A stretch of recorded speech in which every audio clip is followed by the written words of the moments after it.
Binge Audio.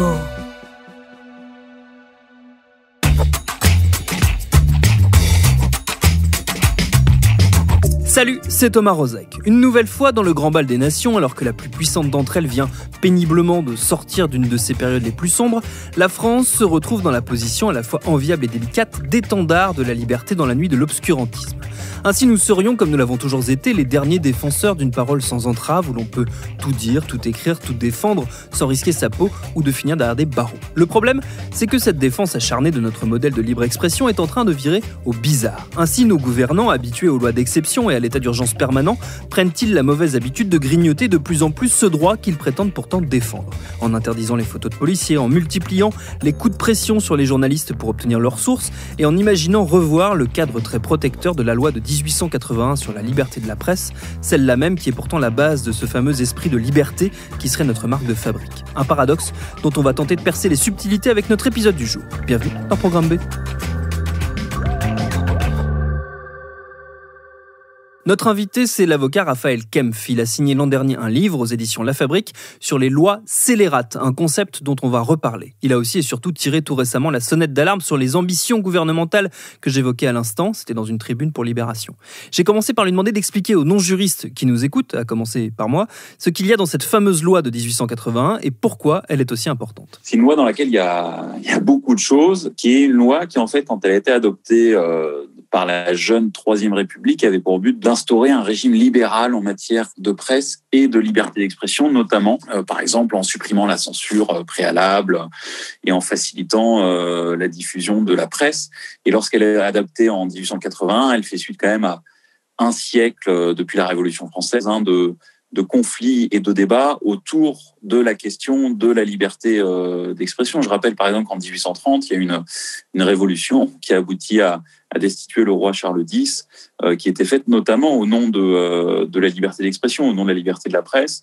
On verra certains journalistes fameux de cette période, qu'on a peut-être un peu oublié aujourd'hui, comme Armand Carrel, par exemple, qui, peu après, dans ces années-là, dans les années 1830, va combattre l'idée que la police ne doit pas se saisir physiquement des journalistes ou des écrivains parce qu'ils auraient abusé de leur liberté d'expression. Donc voilà, il y a un combat avec des mouvements de flux et de reflux au cours du 19e siècle sur cette question-là, mais la loi de 1880 est la grande loi qui va enfin graver dans le marbre des lois républicaines des principes fondamentaux sur la liberté d'expression et la liberté d'imprimer. C'est quand même quelque chose de fondamental. Mais cette loi prévoit aussi la répression. Quand je dis répression, c'est au sens pénal, au sens strict du droit pénal, c'est-à-dire elle prévoit des délits punissant certains abus de la liberté d'expression, comme par exemple l'injure ou la diffamation, où une personne en injurie publiquement une autre, eh bien, la personne injuriée peut poursuivre l'auteur des injures devant un tribunal et obtenir éventuellement une condamnation. Il en va de même pour la diffamation. Donc la diffamation, c'est lorsque une personne va tenir des propos qui vont porter atteinte à l'honneur et à la considération de telle ou telle personne et que ces propos se révèlent sans fondement. Donc voilà, il y a ce genre de délits qui punissent des abus de la liberté d'expression. Et ce qui est très particulier avec la loi de 1880, c'est qu'elle organise un régime de procédure, un régime très strict qui offre des garanties fondamentales aux personnes qui abusent de la liberté d'expression. C'est-à-dire que la loi de 1880, elle ne dit pas « on a le droit de tout dire en toutes circonstances et quoi qu'il arrive ». Elle dit il y a un principe, c'est la liberté. Il y a des exceptions, c'est par exemple l'injure, la diffamation et des provocations, on y reviendra tout à l'heure. Mais elle dit, même si on vous reproche de tels abus de parole, des délits de parole, eh bien, on ne peut pas utiliser des moyens disproportionnés pour vous poursuivre. Et la notion de provocation, alors justement, vous la mentionniez, à quoi elle fait référence ? Alors, la notion de provocation, c'est quelque chose c'est un délit très particulier qui consiste à punir le fait d'inciter quelqu'un à commettre un crime ou un délit. C'est-à-dire qu'il y a deux types de provocation. Il y a ce qu'on appelle la provocation suivie des faits et la provocation qui n'est pas suivie des faits. La provocation suivie des faits, c'est si par exemple je dis « allez voler ce livre ». Et si, parce que je vous ai dit ça, vous allez dans un magasin et vous allez voler ce livre, eh bien, moi qui ai tenu les propos, même si je n'ai pas volé le livre, eh bien, je pourrais être considéré comme complice de votre vol parce que c'est parce que moi j'ai tenu ces propos-là que vous avez commis ce délit, à savoir le vol. Donc ça, c'est la provocation suivie des faits, qui en fait réprime un abus de la liberté d'expression, mais aussi une complicité, c'est-à-dire une aide un peu plus stricte au sens juridique, c'est-à-dire la complicité qu'on voit en matière de droit commun et pas seulement en matière de presse et liberté d'expression. Mais il y a aussi par ailleurs la provocation non suivie des faits, c'est-à-dire le fait que par exemple on incite à travers des paroles des personnes à commettre des vols ou des destructions, des dégradations ou d'autres crimes ou délits, mais que ces propos ne sont pas suivis des faits, c'est-à-dire que personne, à l'écoute ou à la lecture de ces propos, ne s'est dit je vais aller commettre un délit. Eh bien, initialement, en 1881, ces provocations-là n'étaient que très très rarement, n'étaient sanctionnées, mais que dans des cas très très très limités. Et surtout, l'apologie, c'est le délit qui consiste à présenter sous un jour favorable un crime ou un délit. L'apologie n'existait pas dans la loi de 1880. Pourquoi ? Parce que les parlementaires qui ont rédigé la loi de 1880 ont dit si on punit des gens pour avoir fait l'apologie d'un crime ou d'un délit, eh bien c'est la voie ouverte au délit d'opinion et ça permettra à des gouvernements de punir leurs opposants politiques parce qu'ils arriveront grâce à ce délit à les arrêter et à les poursuivre et éventuellement à les enfermer. Donc on avait dit on limitait ça. Donc c'est très frappant de comparer avec la situation présente en 2020 où on voit il y a une surenchère sécuritaire qui demande les sanctions les plus dures contre des personnes qui se seraient rendues auteurs du délit d'apologie, notamment du terrorisme. Et bien on voit qu'à l'époque ils ne voulaient pas de l'apologie. Alors même qu'aujourd'hui on nous dit il faut punir, il faut sanctionner ceux qui commettent des délits d'apologie du terrorisme. Et en fait tout ça, ce schéma-là, il va être bousculé en 1893 et 1894 au moment de l'adoption des lois scélérates, donc auxquelles j'ai consacré un livre, et c'est grâce au moins en travaillant sur ce livre que j'ai découvert l'importance de la loi de 1880 dans la construction de la République et de la liberté d'expression en France. Et donc en 1893-94, à la suite d'attentats commis par des anarchistes, eh bien les parlementaires ont adopté dans l'urgence, sous la pression de l'attentat, du gouvernement, etc., des règles qu'ils avaient rejetées 10 ans auparavant au nom de la liberté d'expression. Et donc c'est très frappant de voir que juste après un attentat, les parlementaires font le choix de s'attaquer en priorité à la liberté de la presse, à la liberté d'expression, comme si c'était de là que venait le mal. Depuis la fin du 19e siècle et ces premières évolutions qu'a connues la loi de 1881, quel a été son destin au cours du XXe siècle ? Est-ce qu'elle a beaucoup bougé ou est-ce qu'on est globalement dans les mêmes termes que ceux qui avaient été définis au départ ? Alors elle a bougé et surtout elle a bougé notamment pour introduire de nouveaux délits. Et heureusement d'ailleurs, comme les délits de provocation à la haine raciale, parce que moi j'ai des débats où parfois, pas parfois, mais je défends le régime juridique et procédural de la loi de 1880 qui protège la liberté d'expression, notamment en ce que cette loi interdit la comparution immédiate. Vous savez que la comparution immédiate, c'est une manière d'être jugé en urgence juste après que vous ayez été placé en garde à vue. Et donc les comparutions immédiates, c'est une machine à envoyer en prison parce que il y a énormément de personnes qui sont jugées à la chaîne, on n'a pas le temps de s'appesantir sur les dossiers, et surtout quand on va juger des paroles, des mots, des écrits, eh bien je pense que pour juger des paroles et des écrits, des abus de la liberté d'expression, on a besoin de prendre le temps et la comparution immédiate n'est pas adéquate. Et donc moi, quand je dis il faut garder le régime de la loi de 1880 en toutes circonstances, y compris pour les délits de provocation à la haine raciale, y compris pour l'apologie du terrorisme, eh bien, je me fais prendre à partie avec une grande violence parfois par des gens qui me disent que je défends le terrorisme, je défends l'apologie du terrorisme, je défends le racisme, je défends l'antisémitisme, etc. C'est une erreur fondamentale. C'est évident que j'ai jamais dit ça. Je défends simplement l'idée qu'on ne peut pas juger en comparution immédiate des gens qui abusent de leur liberté de parole. Et je pense que ça, c'est quelque chose de capital qui nous vient.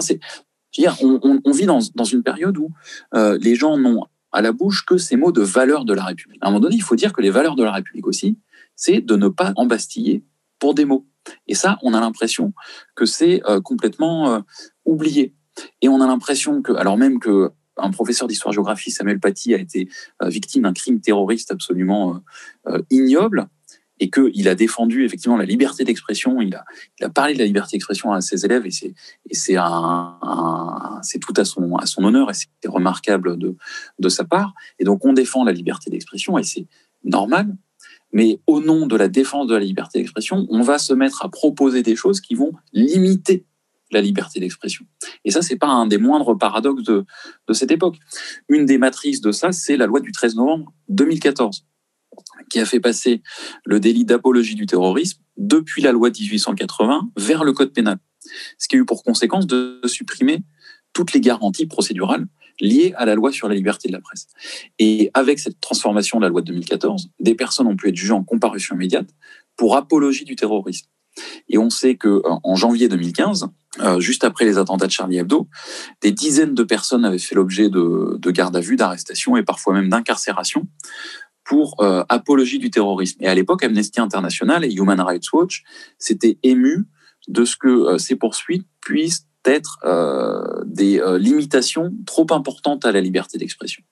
Et je pense que c'est important de le rappeler, c'est-à-dire qu'en France, un régime démocratique et républicain qui est solide et qui tient sur ses bases et qui n'a pas peur de lui, eh bien c'est un régime qui ne se dit pas qu'il doit enfermer ceux qui parlent trop mal ou qui ne disent pas les choses qu'on aimerait qu'ils disent.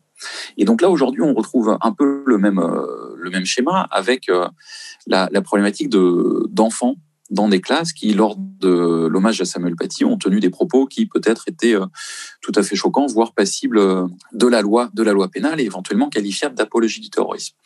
On demande donc aux professeurs dans toute la France, et je pense que c'est un scandale, de venir dénoncer leurs élèves qui tiennent des propos qui sont abusifs. Et je pense qu'aller perquisitionner et entendre dans des postes de police des enfants de 10 ans parce qu'ils ont tenu des propos tels que ceux qu'on leur reproche, je pense que c'est une très très mauvaise idée pour leur faire comprendre que la liberté d'expression est quelque chose d'important dans notre pays. Je pense qu'il y a d'autres moyens, d'autres voies, et notamment le dialogue avec leurs professeurs, pour évoquer ces questions-là et faire comprendre et faire passer un message. Cette loi de 1881, donc, et c'est aussi pour ça qu'on en parle aujourd'hui, elle pourrait encore évoluer de la même façon qu'on avait pénalisé, criminalisé une partie de ce qu'on y trouvait en 2014.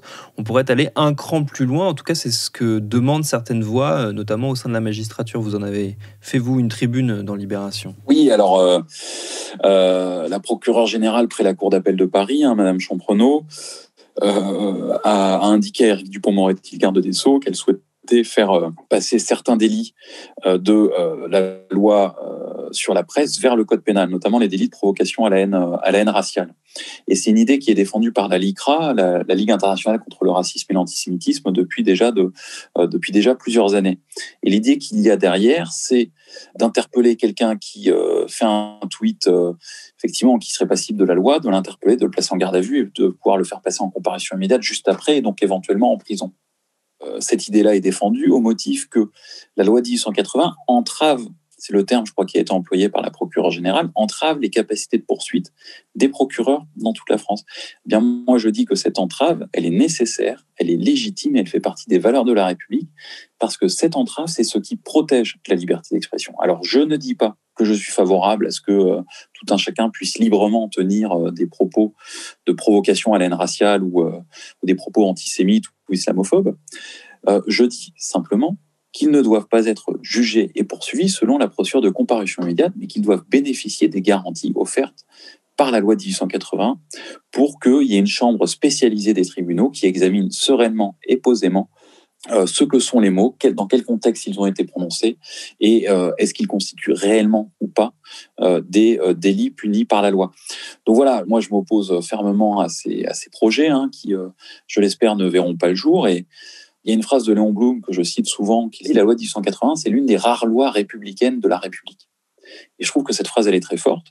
Et il défend cette loi, malgré quelques imperfections, etc. Mais il la défend. Et je pense qu'aujourd'hui, alors que la France entière se lève, manifeste pour la liberté d'expression, il est important pour nous aussi de défendre cette loi-là. Il faut souligner un point, peut-être que je ne l'ai pas dit, c'est que la loi de 1880, elle s'intitule « Loi sur la liberté de la presse », mais en réalité, c'est une loi qui protège toutes les formes et toutes les modalités d'usage de la liberté d'expression, d'usage de la parole, des écrits. La loi vise les pancartes, les réunions publiques, etc. Donc ce n'est, contrairement aux apparences, pas une loi qui protège exclusivement les journalistes. Elle protège tout un chacun lorsqu'il parle, lorsqu'il écrit. Et je pense que ça peut valoir le coup de se référer au texte fondateur, un texte fondateur, de revenir systématiquement à la Déclaration des droits de l'homme et du citoyen, à la loi de 1880, à ce genre de texte qui nous rappelle ce qu'est un régime de liberté et comment la République peut aussi être un régime de liberté. Et le livre de notre invité, il s'appelle « Ennemis d'État, les lois scélérates des anarchistes aux terroristes » et il est paru, on l'a dit, aux éditions La Fabrique. Merci à Raphaël Kempf pour ses réponses. Programme B, c'est un podcast de Binge Audio préparé par Lauren Bess, réalisé par Geoffrey Puitch. Abonnez-vous sur votre appli de podcast préféré pour ne manquer aucun de nos épisodes. Facebook, Twitter, Instagram pour nous parler. Et à demain pour un nouvel épisode.